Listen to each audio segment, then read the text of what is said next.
Hello, ladies and gentlemen. I am so glad that you're joining me today. Today, I am going to be talking about why the current housing market is not a bubble. So that's exactly what I'm getting into. So stand by. We're getting started right now.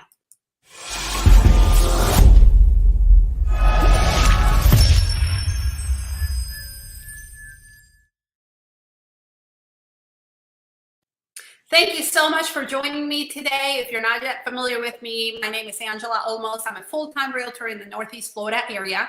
I have been for the past 16 years, and I have been noticing a lot of differences between this housing market and the crash of '08 and '09.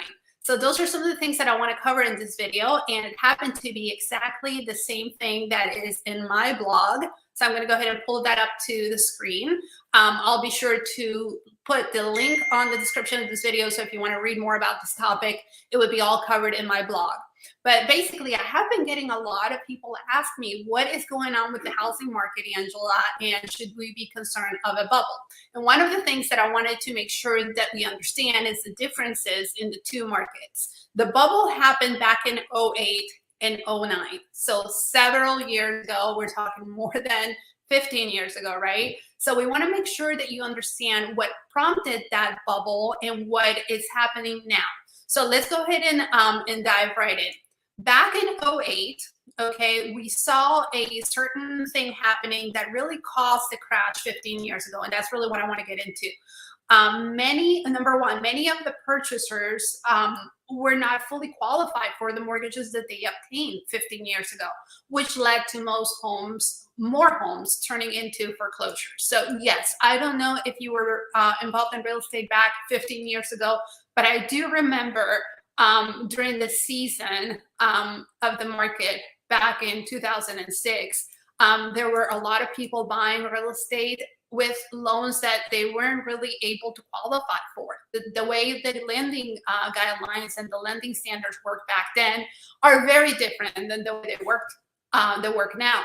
So the number of homeowners, and also another thing that happened is that the number of homeowners cashed in their equity on their homes when prices dropped, and they found themselves in an underwater situation. Because they weren't able to qualify for those loans, it was just a matter of time before they weren't able to make up those payments. And with that situation, it just created an enormous amount of inventory, just too many homes for sale and not enough buyers.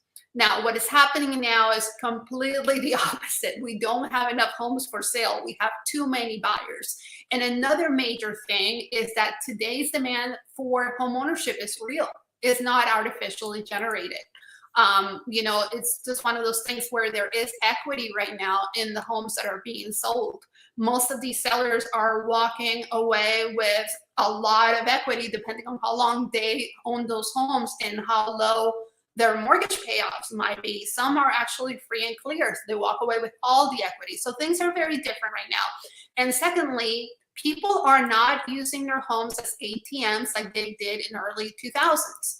It is considered a form of wealth building, the equity in your home. And those are things that are still very much intact. They're not using that as an ATM.